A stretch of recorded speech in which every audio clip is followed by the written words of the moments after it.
আল্লাহ তাআলা আদম আলাইহিসসালাতু ওয়াসসালামকে সাবধান করে, আদম আলাইহিসসালাতু ওয়াসসালাম সেই অবস্থান ধরে রাখতে পারলেন না, দুনিয়াতে তাকে আসতেই হলো। দুনিয়াতে আসার পর আল্লাহ তাআলা বলেছেন, ইম্মা ইয়াতিয়ান্নাকুম মিন্নি হুদান ফামান তাবিআ হুদায়া ফালা খাউফুন আলাইহিম ওয়া লা হুম ইয়াহজানুন। চিরে হেদায়েত আসবে তোমাদের, আমার পক্ষে তোমার কাছে। যে ব্যক্তি হেদায়েত অনুসরণ করে আবার এখানে নিয়ে আসবো যেখান থেকে তাড়িয়ে দিয়েছিলাম। আর যদি হেদায়েত না আনো তাহলে জাহান্নাম তোমাদের জন্য রয়েছে। হেদায়েত যদি না মানো, এই হেদায়েত আসবে কার মাধ্যমে?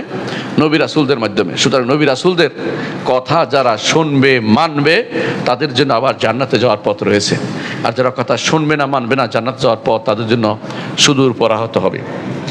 এরপর আল্লাহ তাআলা আমাদেরকেও সাবধান করেছেন, বনি আদমকে, আমরা যেন শয়তানকে শত্রু হিসাবে নেই। কোরআন কারীম আল্লাহ তাআলা বলেছেন, ইয়া আইয়ুহান নাস, হে মানুষেরা, ইন্না ওয়াদাল্লাহি হাক্কুন, আল্লাহর ওয়াদা সত্য। আল্লাহর ওয়াদা সত্য মানে কি? যদি সেটা সংবাদ হয় সেটা সত্য, আর যদি কোনো সেটা যদি কোনো নির্দেশ হয় তাহলে ইনসাফপূর্ণ। আল্লাহর ওয়াদা হক, আল্লাহর হক ওয়াদাকে আমরা হক মানেই হচ্ছে সংবাদ হলে সত্য, আর অর্ডার হলে ইনসাফপূর্ণ। এই দুটোই দুনিয়াতে আছে, হয় অর্ডার না হয় সংবাদ। এই দুটি হক আল্লাহর পক্ষ থেকে যা আসছে, আল্লাহর পক্ষ যা আসছে সবই হক। এই হকের ব্যাপারে আমাদেরকে বলছে, ফালা তাগুররান্নাকুমুল হায়াতুদ দুনিয়া ওয়ালা ইয়াগুররান্নাকুম বিল্লাহিল গারুর। আল্লাহর ওয়াদা যেহেতু হক, কি দিয়ে হক? কি হক? অর্থাৎ দুনিয়া ধ্বংসপ্রাপ্ত হবে, দুনিয়া থাকবে না। আখিরাত হচ্ছে চিরস্থায়ী জিনিস, দুনিয়া ক্ষণস্থায়ী, এটাও হক আল্লাহ ওয়াদা করছেন। সুতরাং দুনিয়া নিয়ে যেন আমরা বেশি মেতে না পড়ি। ওয়ালা তাগুররান্নাকুমুল হায়াতুদ দুনিয়া, দুনিয়ার জীবন যেন তোমাদেরকে ধোঁকাগ্রস্ত না করে।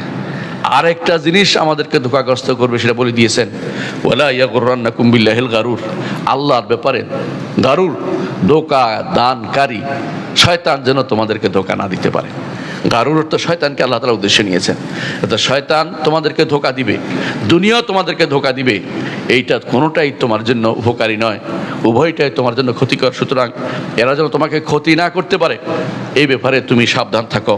আল্লাহ তাআলার পক্ষ থেকে নির্দেশনা এসেছেন। তারপর আল্লাহ তাআলা বলছেন, ইন্না শায়তান লাকুম আদুউন ফাত্তাখিযু আদুওয়া, শয়তান তোমাদের শত্রু, শত্রুকে তাকে শত্রু হিসাবে গ্রহণ করো।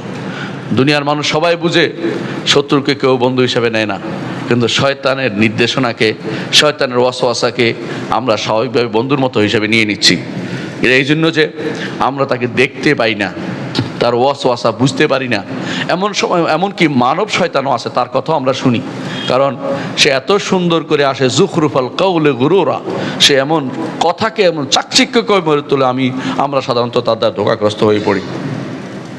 আল্লাহ তাআলা তারপর বলছেন, ইন্নামা ইয়াদউ হিজবাহু লিয়াকুনু মিন আসহাবিস সাঈর, তার দল গোষ্ঠী শয়তানের, সে তো চায় তোমাদেরকে কি করতে, লিয়াকুনু মিন আসহাবি, তোমরা যেন জাহান্নামের অধিবাসী হও।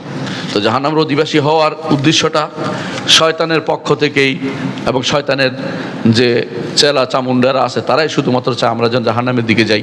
জাহান্নামের পথ শয়তানের পথ, সেই পথে আমাদেরকে যেন না যায় আল্লাহ তাআলা আমাদেরকে সাবধান করেছেন। সূরা ফাতিরের 5 এবং 6 নম্বর আয়াতে আল্লাহ আমাদেরকে সেটা বলেছেন।